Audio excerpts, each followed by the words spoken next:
Welcome to this explainer on Robert Greene's famous laws of human nature and power.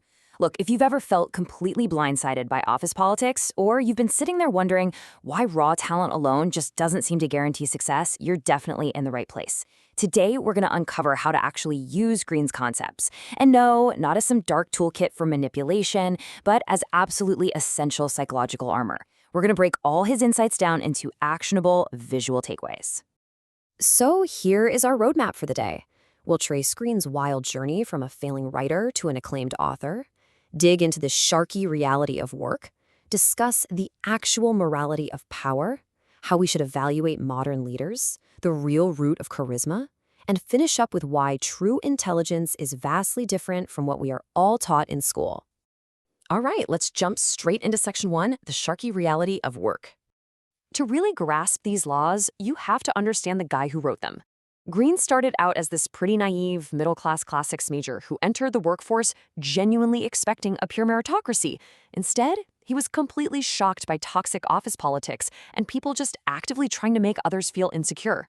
And since he refused to play those manipulative little games, he completely rejected the standard corporate path. I mean, he bounced all around Europe and America doing construction, teaching English, working in hotels, trying journalism.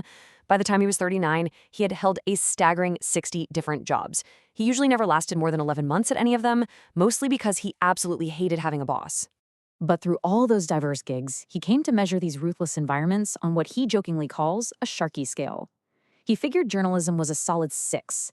Hollywood, with its massive egos and all those behind-the-scenes Machiavellian maneuvers from seemingly friendly directors, was an 8.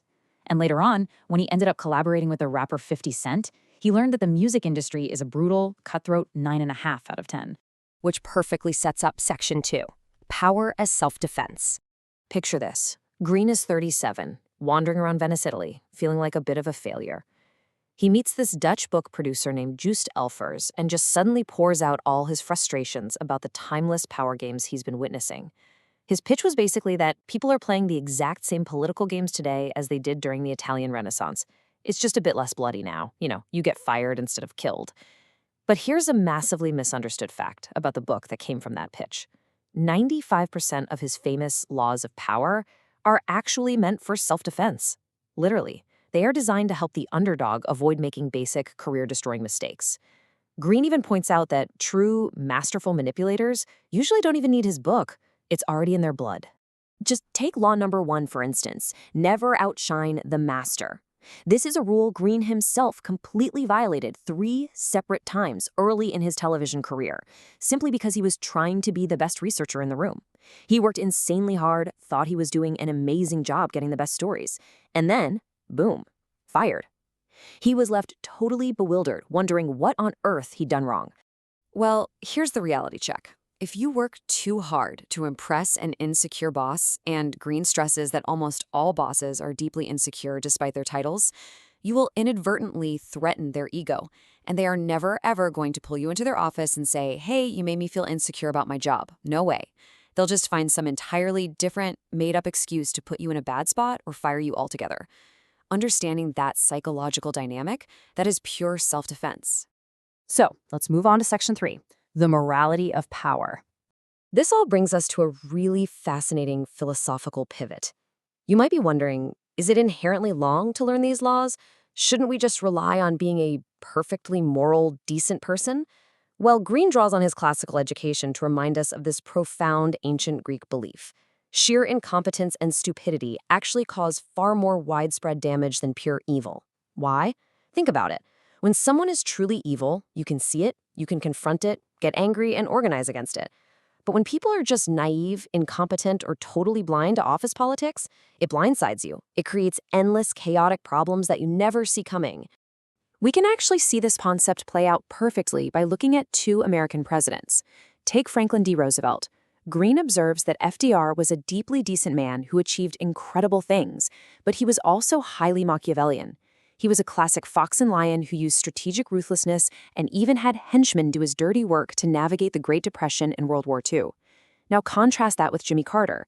By Greene's account, Carter is a profoundly moral, wonderful human being, but he was largely ineffective as a president precisely because he didn't know how to wield those hard levers of power.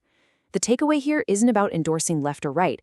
It's simply recognizing that pure morality without a real understanding of power dynamics often completely fails to get things done. That takes us to Section 4, Judging Modern-Day Leaders.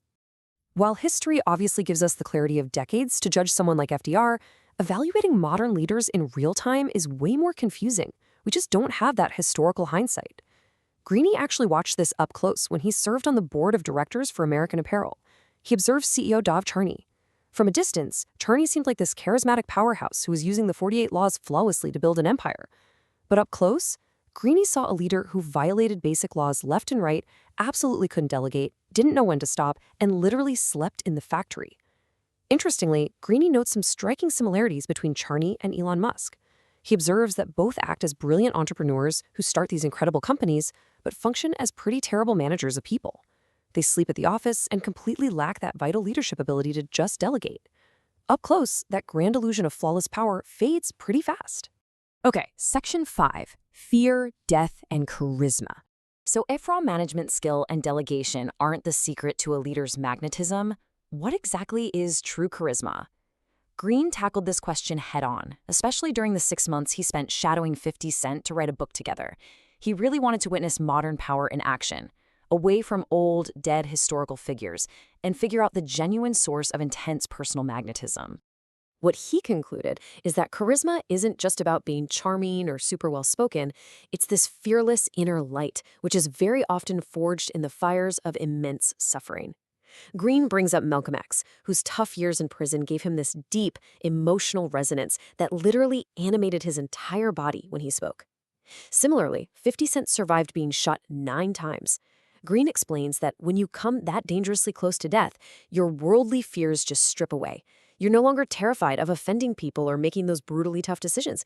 And that profound fearlessness, it creates an intense conviction that naturally just draws people in and gives them energy. Finally, let's wrap up with Section 6. True intelligence is emotional. Realizing that pain, resilience, and fearlessness are what actually create charisma totally shifts how we should be evaluating human capability. If charisma isn't just superficial charm, then how should we redefine what it means to be truly intelligent today? Culturally, we are completely obsessed with test scores and fancy degrees, but Greene argues we are measuring the wrong metrics entirely. He argues that true intelligence is actually an emotional quality, not just a purely intellectual one. It echoes the ancient wisdom of Socrates, right? His entire philosophy was built on the humility of admitting, I know that I don't know. True intelligence is having the flexibility to say that what works yesterday might bomb tomorrow. It's having the humility to admit when you're dead wrong and the emotional capacity to actually learn from your mistakes. Because there is a massive danger in relying purely on your brain power. You could have a genius-level IQ. You could graduate from MIT or Harvard and mathematically wipe the floor with the rest of us. But Greene notes that without that emotional toughness and flexibility, many of these brilliant minds just melt like wet toilet paper at the very first sign of failure in the real world. When their first startup crashes, they completely crumble because they just lack the emotional armor required to adapt and survive. So as we wrap up this explainer, I want to leave you with a provocative thought to chew on today. Take a hard look at your own career and life. Are you relying solely on your raw intellect and naive optimism to get you through? Or are you actively building the emotional armor, the self-awareness, and the sheer resilience needed to thrive in the sharky waters of the real world? Remember, understanding these laws isn't about becoming a villain. It's about making absolutely sure you are never a victim. Thanks for joining me on this deep dive, and